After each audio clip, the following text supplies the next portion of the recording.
یوازې راغلی. هغه راته وویل هو ملګری راسره شته. بیا مې ترې پوښتنه وکړه آیا د لارې توخه او سامان لري؟ هغه راته بیا وویل چې هو. حضرت ابراهیم وایي چې زما اطمینان په دې خبره ونه شو، ځکه ظاهرا هیڅوک او هیڅ څیز نه ښکاره کېده چې زما په اطمینان شوی وی. نو بیا مې ترې وپوښته ملګری او سامان دې چیرته دی؟ ظاهرا خو ماته څه نه ښکاري. هغه ځواب راکړه ملګری مې الله تعالی دی او توخه مې د الله تعالی په وحدانیت اعتقاد اعتماد او یقین. له هغه سره اخلاص او د رسول الله صلی الله علیه وسلم پر رسالت اقرار دی. همدغه څیزونه زما لپاره بالکل کافي دي. د چا ملګری چې رب العزت وي هغه هیڅکله یوازې نشو بللی. همداسې به وي که نه؟ بیا مې ترې وپوښتل آیا په دې تور او سپېره دشت کې نه ویرېږي؟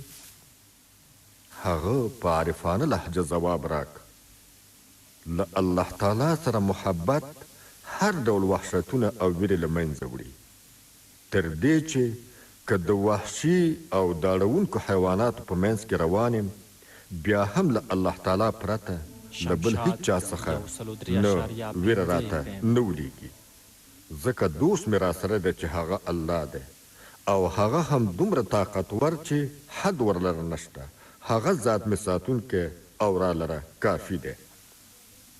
حسبي الله لا اله الا هو توکلت علیه وهو رب العرش العظیم. یعنی زما لپاره الله تعالی کافي دی، هغه ستر ذات چې له ده پرته بل هیڅ حق معبود نشته. پر همدغه ذات مې توکل کړی او هغه د عرش عظیم څښتن دی. امام سفیان ثوری رحمه الله ته د خپلې مور نصیحت دارنګه نصیحت ورته کوي. وکیع رحمه الله وایي د سفیان رحمت الله علیه مور به هغه ته ویل چې ای سفیانه همیشه د علم حاصلولو په تلاش اوسه او په دې کار کې هیڅ ډول سستی او کوتاهي مه کوه. د تحصیل او علم مصارف دې د جامو په اوبدلو او نورو کارونو درته برابروم. خو یوه خبره مې واوره، هر کله چې دې لس ټکي زده کړل یو ځل په هغه عمل وکړه چې هغه دې عملي که بیا مخته ځه، که نه نو زه تا ته خپل حق نه دربخم. زوی جانه هر کله چې لس توري زده کړل نو خپل ځان ته وګوره چې آیا په خپل وقار او بردباري کې د ارتقا احساس کوي او که نه؟ اخلاق دې وده کوي که نه؟ تواضع او عاجزي درکې پیدا کیږي که نه؟ فکر دې د لوړېدو پر خوا درومي که نه؟ د خپل بادار خواته د توجه زیاتیږي که نه؟ آیا د الله تعالی له مخلوق سره دې په مینه محبت او خواخوږۍ کې ډېرښت راځي او که نه؟ که دغه احساس او نیک خویونه در پکې ظاهر نشي نو دا حقیقت ومنه چې دغه ډول علم حاصلول به له ځانه سره هیڅ راز ګټه ونه لري. پر همدغه ځای یې پرېږده، نور مخته مه ځه تر څو لومړی دې د ځان اصلاح نه وي کړی. او عظیم الشان قرآن کې راځي ومثل الذین حملوا التوراة ثم لم يحملوها کمثل الحمار یحمل اسفارا. هغه کسان چې د تورات حاملونکي او زده کوونکي او عالمان دي او بیرته پې عمل نه کوي، مثال داسې دی لکه چې د چا خبر لکه چې په خره باندې چې بار کې کتابونه. نو دغه علم دته کومه ګټه نه رسي. همدغه رقم کم کسان چې د قرآن عالمان دي د قرآن پوهان دي او بیرته عمل پې نه کوي، مثال همدغه شان دی لکه د تورات په مثال کې چې تیر شو. د امام سفیان ثوری رحمه الله مور څومره عقلمنده او د فکر خاونده میرمن وه. خپل زوی ته یې ویل چې همیش د علم حاصلولو په تلاش اوسه. په دې اړه چې دې څومره خرڅ او مصارف کیږي زه درته برابروم، البته شرط دا دی چې لس توري دې زده کړل نو سمدستي به یې پر ځان کې ګوري چې چې آیا نیک اخلاق، حلم و برداشت، عاجزي او تواضع د الله تعالی او د هغه د رسول فرمانبرداري در کې پیدا شول که نه؟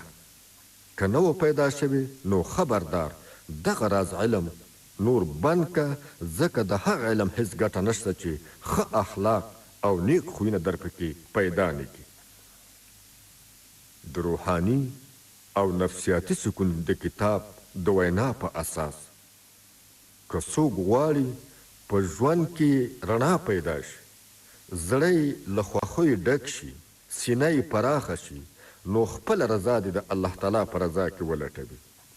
له زړه او دماغ څخه دې هغه ټول تفکرات، خیالات او اوهام وباسي چې د الله تعالی له رضا سره منافي وي. په مقابل کې دې ښه عادات او حسنه اخلاق خپل کړي چې د رب رضا پکې نغښتې وي، هغه که له حقوق الله سره اړه لري او که له حقوق العباد سره. که څوک غواړي په ژوند کې رڼایي پیدا شي، زړه یې له خوښیو ډک شي، سینه یې پراخه شي، نو خپله رضا دې د الله تعالی په رضا کې ولټوي. له زړه او دماغ څخه دې هغه ټول تفکرات، خیالات او اوهام وباسي چې د الله تعالی له رضا سره منافي وي. په مقابل کې د ښه عادات او حسنه نبوي اخلاق خپل کړي چې د رب رضا پکې نغښتې وي، هغه که له حقوق الله سره اړ لري او که له حقوق العباد سره. همدغه نسخه د الله تعالی دوستانو عملي کړي او ژوند یې له خوښیو ډک شوی دی. حضرت ابراهیم ابن ادهم رحمه الله فرمایي ما ته خپل رب یوه داسې ښکلې زندګي راکړې که چیرې ملایکو ته معلومه شي او زما د زړه د خوشحالۍ ادراک وکړی شي، نو یقین لرم له ډېره شوقه به حواس له منځه ولاړ شي او په تورو به راسره وجنګېږي. یو بل عالم شیخ الاسلام ابن تیمیه وایي پر زړه مې کله ناکله داسې حالات راځي او دومره خوشحالي محسوسوم که په جنت کې د اهل جنت په زړونو باندې راشي نو هغوی به هم دا د جنت له بهترینو شیبو څخه یوه شیبه وګڼي. کله چې زه د خپل رب او د کامل شهنشاه یعنی الله عز وجل یاد په خپل زړه کې تازه کوم نو داسې محسوس کم چې زړه به مې له ډېرې خوښیه د سینې څخه پرواز وکړي. نو قرآن کریم کې الله عز وجل ځکه فرمایي چې الا بذکر الله تطمئن القلوب، خبردار د الله په ذکر او یادښت چې واقعي یادښت او ذکر وي زړونه اطمینان او خوشحالي پیدا کوي. کله چې نوموړي امام محبس ته واچول شو نو چې جیلر دروازه ورپسې بنده کړه، نوموړي دغه آیت شریف تلاوت که فضرب بینهم بسور له باب باطنه فیه الرحمة وظاهره من قبله العذاب، یعنی د هغوی په منځ کې به یو دیوال پورته کړلی شي، په هغې کې به یو دروازه وي، دننه به پکې رحمت وي او ظاهر طرف ته عذاب. شیخ الاسلام ابن تیمیه په محبس کې و چې فرمایلي دشمن به مې راسره څه وکړی شي، جنت مې په سینه کې دی، چیرته چې ځم هغه راسره ملګری وي، که مې په قتل ورسوي نو له خپل الله څخه امید لرم چې د شهادت مقام به مې نصیب کړي، او که مې له ښاره وباسي نو دا به زما لپاره سیاحت شي او قیدخانه خو زما لپاره خلوت دی، ځکه چې انسان کله ناکله خلوت ته هم اړتیا لري. ممکن زه په محبس کې هغه څه ترلاسه کم چې په ازادۍ کې مې نشوی موندلی. دا خو حق خبره ده، چا چې الله تعالی پیدا که هغه گویا هر څه ترلاسه کړل، زړه یې پاچا شو، آرام او سکون یې وموند، او چا چې د الله تعالی رضا له لاسه ورکړه هغه گویا هر څه بایلودل، زړه یې ناارامه کیږي او د ضمیر تر محکمې لاندې راځي. چا چې الله تعالی پیدا که هغه گویا هر څه ترلاسه کړه، زړه یې پاچا شو، آرام او سکون یې وموند، او چا چې د الله تعالی رضا له لاسه ورکړه هغه گویا هر څه بیرودل زړه یې ناارامه کیږي او د ضمیر تر محکمې لاندې راځي او ژوند به ډیر تریخ وي. یو بیت کې رحمان بابا وایي چې الله در سره مل نه وي رحمانه، چې الله در سره مل نه وي رحمانه، که لښکر در سره وي یک تنهای. د مؤمن په هر حال کې ګټه ده، که خوشحالي ور باندې راشي شکر باسي او ثواب ګټي، او که تکلیف سره مخ شي صبر کوي او ثواب لاسته راوړي. د مؤمن په هر حال کې ګټه ده قدرمنو اوریدونکو، که خوشحالي ور باندې راشي شکر باسي او ثواب ګټي، او که له تکلیف سره مخ شي صبر کوي او ثواب لاسته راوړي. خو هله چې د دغه حقیقت ادراک وکاندي او که داسې نشي نو په دواړو کې تاوان دی. علامه جلال الدین سیوطي رحمه الله په خپل کتاب تاریخ الخلفاء کې لیکي یو وخت ابن سماک رحمه الله د خلیفه هارون رشید په دربار کې ناست. په همدغه وخت کې خلیفه د اوبو څښلو غوښتنه وکړه. کله چې خدمتګار اوبه راوړي نو ابن سماک رحمه الله خپل مخ د هارون رشید طرف ته واړوه او ورته ویل چې ای امیر المؤمنین، مخکې تر دې چې اوبه دې وڅښې لومړی که یوې پوښتنې ته ځواب راکړي، او پوښتنه مې دا ده که چیرې تاسو ته اوبه درنه کړل شي نو په څومره قیمت اخیستلو ته تیار یې؟ هارون رشید ځواب ورکړه په خپله نیمه پاچاهي. ابن سماک رحمه الله بیا ورڅخه وپوښتل دا راته ووایه که له بدن څخه د اوبو په وتلو کې له مشکل سره مخامخ شوي نو څه به کوي؟ یعنې چې اوبه دې مطلق بند شي، نه تشو امتیاز ته تلی شي او نه دغه اوبه بهر ایستلی شي. هارون رشید ځواب ورکړ ښایي د دغې ستونزې د لرې کولو په بدل کې خپله ټوله پاچاهي ورکړم. ابن سماک رحمه الله ویل ای امیر المؤمنین، هغه حکومت او پاچاهي چې ارزښت یې د یو غړپ اوبو او بولو برابر وي هیڅکله د دې وړ نه دی چې خاص ارزښت ورکړل شي او تا د آخرت له یاده چې تل تر تله ده لرې کړي. صاحبه په ټولو معاملاتو کې له ډېره احتیاطه کار اخله، ځکه یوه داسې ورځ په مخ کې ده چې موږ به د خپل خالق او مالک په وړاندې درېږو او د یو څیز حساب به ورکوو، او د هغه ستر ذات په وړاندې به نه د کوم څیز د پټولو کوشش کولی شو او نه به پر خپل یو عمل پښیمانېدلی شو. هارون رشید د دغو خبرو په اورېدلو تر ډېره وخته وژړل او ویې ویل هو همداسې ده، تا یقینا ډېره پر ځای او صحیح خبره وکړه. حضرت ابو حازم رحمه الله چې د خپل وخت له تکړه عالمانو څخه ګڼل کېده، یو وخت اموي خلیفه سلیمان ابن عبدالملک د خلافت ماڼۍ ته راوبله او ترې وپوښتل ای ابو حازمه، موږ ولې له مرګه ډارېږو؟ ابو حازم ځواب ورکړ دا ځکه چې د دنیا زندګي مو آباده کړې او د آخرت مو ورانه کړې ده، نو اوس له آبادۍ څخه د خرابۍ په لور روان یو، له دې کبله خو له مرګه ویره لرو. سلیمان ابن عبدالملک ورته وویل هو رښتیا دې وویل، اوس وفرمایاست باید په دې اړه څه وکړو تر څو د الله تعالی طرف ته متوجه شو. ابو حازم وویل له همدا اوسه باید نیک اعمال پیل کړو او له خپل ځان سره د هرې ورځې او هر ساعت حساب خپله وکړو، مخکې تر دې چې الله تعالی زموږ سره حساب او کتاب کوي باید مخکې له مخکې نه د ځان سره حساب و کتاب وکړو. وی حاسبو قبل ان تحاسبو، مخکې له دې نه چې تاسو سره حساب کوي باید د خپل ځان سره حساب وکړئ چې زه ښه کوم که زه بد کوم، ځکه نیک عمله کس د هغه سړي په څیر دی چې له خپل اهل و عیاله لرې تللی وي، بیا چې کله د هغوی خواته راګرځي نو ډیر خوشحاله وي. البته هغه څوک چې ژوند دی د ګناهونو په کولو او د خپلو خواهشاتو په پوره کولو کې تیر کړی دی، هغه د یو تښتېدلي او نافرمان غلام مثال لري چې د خپل مالک حضور ته راوستل شي او له خورا سخت شرمندګۍ سره مخ وي. سلیمان ابن عبدالملک چې کله دا ځواب واورېده نو په ژړا یې پیل وکړ او ویې ویل کاشکې موږ هم د الله تعالی په وړاندې څه ارزښت او مرتبه درلودی. ابو حازم رحمه الله ویل ای خلیفه خپل ځان د الله تعالی د عدل په ترازو کې وتله تر څو معلومه شي چې له کوم مقام او مرتبې څخه برخمن. سلیمان ابن عبدالملک وپوښتل دا مرتبه او منزلت له کوم آیت څخه استنباط کیږي؟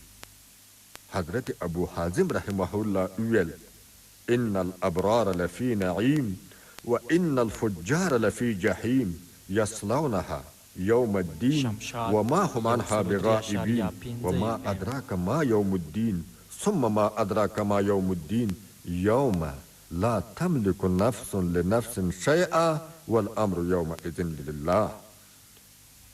بېشکه ابرار نیک خلق خامخا د جنت په نعمتونو کې دي او یقینا فجار بدکار خلق خامخا په دوزخ کې دي. د جزا په ورځ به دوی په دغه دوزخ کې ننوځي او دوی به له دغه ځایه تښتېدونکي نه وي. څه شي پوه کړې ته چې څه شی دی د جزا او انصاف ورځ؟ بیا څه شي پوه کړې چې څه شی دی د بدلې او انصاف ورځ؟ دا هغه ورځ ده، الله فرمایي دا هغه ورځ ده چې هیڅ نفس به د بل نفس څخه د یو شي د دفع کولو یا خیر رسولو څښتن نه وي. یوم لا تملک نفس لنفس شیئا والامر یومئذ لله. دا هغه ورځ ده چې هیڅ نفس به د بل نفس څخه د یو شي د دفع کولو یا خیر رسولو څښتن نه وي او په دغه ورځ به حکم خاص او خالص الله تعالی لري. سلیمان ابن عبدالملک وپوښتل صاحبه دا راته ووایه چې د الله تعالی رحمت چیرته موندلی شو؟ حضرت ابو حازم ویل د دې خبرې وضاحت خپله الله تعالی کړی دی او فرمایلي دي چې ان رحمت الله قریب من المحسنین. یقینا د الله تعالی رحمت او مهرباني ډیره نږدې د محسنانو نیکي کوونکي ته. خلیفه سلیمان ابن عبدالملک ویل ای ابو حازمه زموږ لپاره دعا وکړه. ابو حازم ویل ای پروردګاره که سلیمان ستا دوست او محبوب وي نو هغه ته د لا زیات نیکۍ کولو توفیق ور په برخه که، او که د له دښمنانو څخه وي نو له تندي څخه په نیولو یې د نیکۍ طرف ته راوړه. د دې وروسته ابو حازم ولاړ شو او هغه تحفې چې خلیفه دته په همدغه وخت کې ورکړې وې ټولې بیرته ور رد کړې او ورې کړې. یوه یې هم وانخسته او په آخر کې داسې وویل ما ته د دې هیڅ حاجت نشته، دا هغه چاته ورکه چې مستحق وي، زه له چا څه رشوت نه غواړم. قدرمنو اوریدونکو، نیک احساس د ګناهونو په خاطر له منځه ځي، ځکه ګناه حتما اثر لري. کله ناکله په دنیا او آخرت دواړو کې سزا ویني او کله ناکله په دنیا یا یوازې په آخرت کې سزا وګالي. مطلب دا چې د ګناه اثر ضرور وي، د نیک احساس ختمېدل یا متاثره کېدل هم د ګناه په خاطر وي. نیک احساس د ګناهونو په خاطر له منځه ځي، ځکه ګناه حتما اثر لري. کله ناکله په دنیا او آخرت دواړو کې سزا ویني او کله ناکله په دنیا یا یوازې په آخرت کې سزا وګالي. مطلب دا چې د ګناه اثر ضرور وي، د نیک احساس ختمېدل یا متاثره کېدل هم د ګناه په خاطر وي. امام سفیان ثوری رحمه الله وایي زما څخه یوه ګناه وشوه، د هغه په اثر 6 میاشتې راته د تهجد توفیق حاصل نشو. زه پوه شم چې دا هر څه زما د دغه ګناه په سبب دی.